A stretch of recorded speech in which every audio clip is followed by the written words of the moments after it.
What's up, guys? Welcome to G Whiskey. I'm Jeff. This is a channel where I offer my thoughts and opinions on a specific whiskey, and if you stick around to the end, I'll be giving it a score as well. If that sounds interesting, hit subscribe down below, and with that out of the way, let's jump into a review. Today we're looking at the Redbreast 12 and the Redbreast 12 Cask Strength, so it should be fun. Stick around.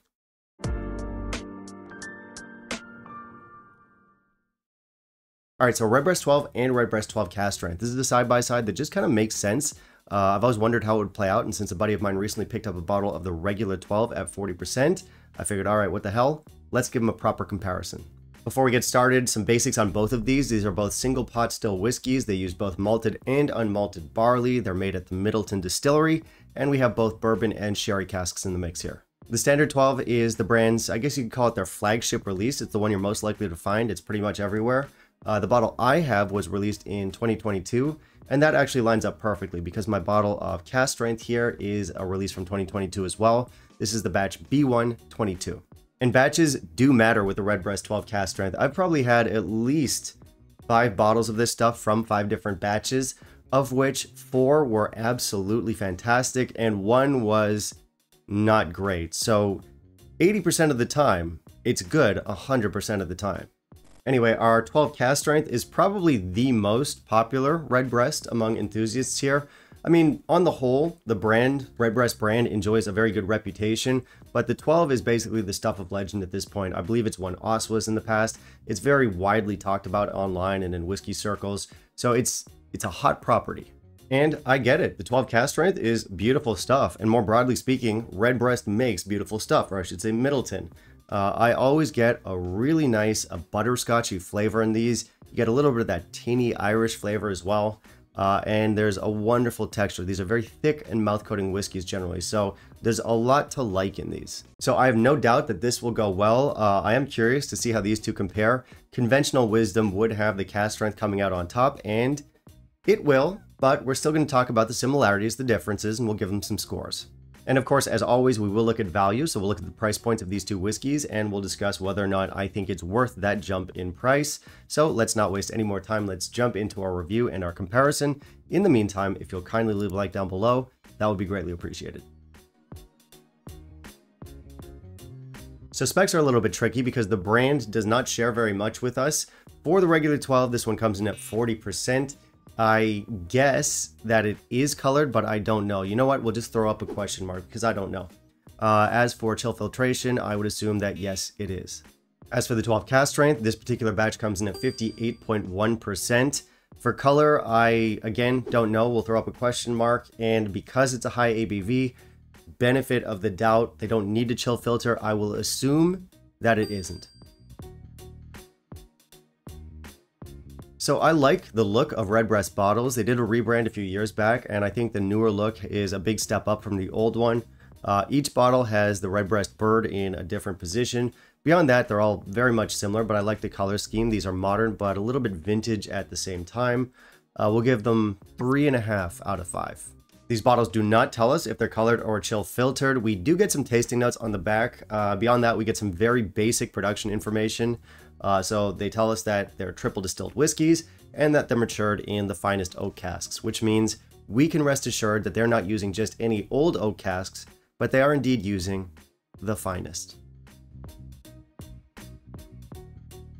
Alright, so the nose on a regular 12 is light, it's bright, it's fruity. I get sherry, I get sultanas, I get lots of butterscotch as expected.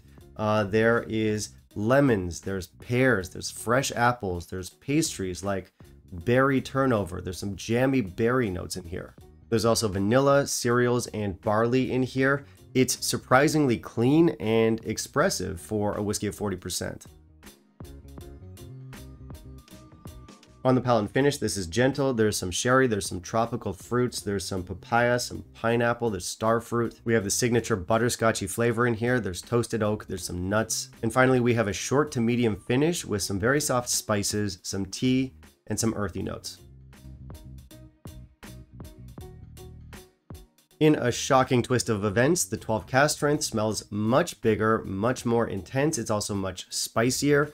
I get more sherry on this. I get nuts. I get vanilla. There's vanilla pound cake. There's orange juice. There's canned peaches. There's canned fruits in general. Definitely more complexity and again, much more intensity here. Smells great. On the palate and finish, expectedly, this is much spicier, it's much heavier. I get a lot more sherry, there's more European oak that comes through. I get white pepper, cinnamon, raisins, anise, there's honey, and this gives us a long finish lingering on earth, oak, spice, lime, and caramel. Beautiful stuff. Alright, so I'm not going to keep you in suspense if you're looking for some kind of ranking here. Of course, the 12 Cask Strength is the better of the two. That was always going to be the case. That's not really the point of this review, though. I'm more interested in how they compare in terms of flavor. And also, in my market, the Cask Strength is worth double the price of the regular 12. So, of course, we're going to be talking about that, too. First thing we'll touch on here is flavor. And, of course, if you're looking for more intensity, there's no question which one you should get. You should get the Cask Strength. But for a whiskey at 40%, I think the regular 12 is quite good. Very rarely do I drink a whiskey at 40% and not immediately think, wow, that is way too light. And that's not to say that it isn't too light. It is too light, but I don't drink it and get that visceral reaction where I'm just like, no, I'm not getting enough flavor. I'm not getting enough texture here. For a 40% whiskey, so we got to put in that context, it does deliver on flavor and it does deliver on texture. It can't compare to anything at 46%, but for what it is. Yes, our flavors could be more intense, but the flavors we're getting here are very good. And I think texture plays a big part here. I think this is a really nice texture. I'm actually surprised how big this feels in my mouth. That's what she said. Also, the finish is not short. It's not long either. It's short to medium finish, but it's longer than I expected it to be. So even though I'm drinking it next to its Cask Strength counterpart, which is definitely not doing it any favors, it still kind of holds up. But yeah, of course, the 12 Cask Strength is going to dominate this side by side. It really does. It gives us more oak, more spice, more caramel, and bigger sherry flavors. Now, like I said, I have had lesser batches of this stuff, but this one is not one of them. This one is excellent. This is not the best batch I've ever had. I don't remember which one was, but it's definitely one of the very good ones. I love that butterscotchiness that I always get in Redbreast. I love the stone fruit in here, and obviously, yeah, loads of intensity. Now, by no means am I an Irish whiskey expert, or any kind of expert really, more of a douche with a camera, but I do have limited experience with Irish whiskeys, and within that limited experience, I would say that the Redbreast 12 Cask Strength is among my favorites from the Emerald Isle. So for score, for the regular 12, we'll give it an 84. It's good, but it could be stronger, we know this. And for the Cask Strength 12, I'm going to give this one an 88. So unsurprisingly, a pretty big jump in score. So with our scores out of the way, that brings us to our next big question. Is it worth the jump in price? And we'll touch on value in a second. Before we do, I want to say a quick thank you to my patrons and channel members. Guys, thank you so much for the support. And if you want to help out, if you want to help keep the channel financially sustainable and independent, there are a number of ways that you can help. I've got both Patreon and PayPal listed down below. Anything and everything helps, guys. And once again, a huge thank you to those of you who are already supporting. Now let's talk value. So no real hot take here. I'm not going to say anything edgy. In my market, the 12 Cask Strength is worth double the price of the regular 12, and that seems about right to me.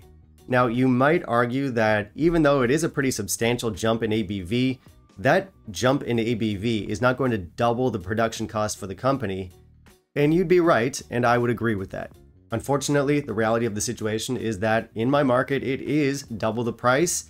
And as a whiskey drinking experience, I am still happy to pay for the 12 Cask Strength. For reference, the regular 12 costs about 40 US in my market. And of course, the Cask Strength is double that. It's around 80. And I think both prices are fair for what you're getting. All right, that's it for today's video, guys. Thank you so much for watching. As I said earlier, I've got both Patreon and PayPal down below, and I do want to hear from you. So have you tried the regular 12? Have you tried the Cask Strength? Have you done the side-by-side? Let me know your thoughts.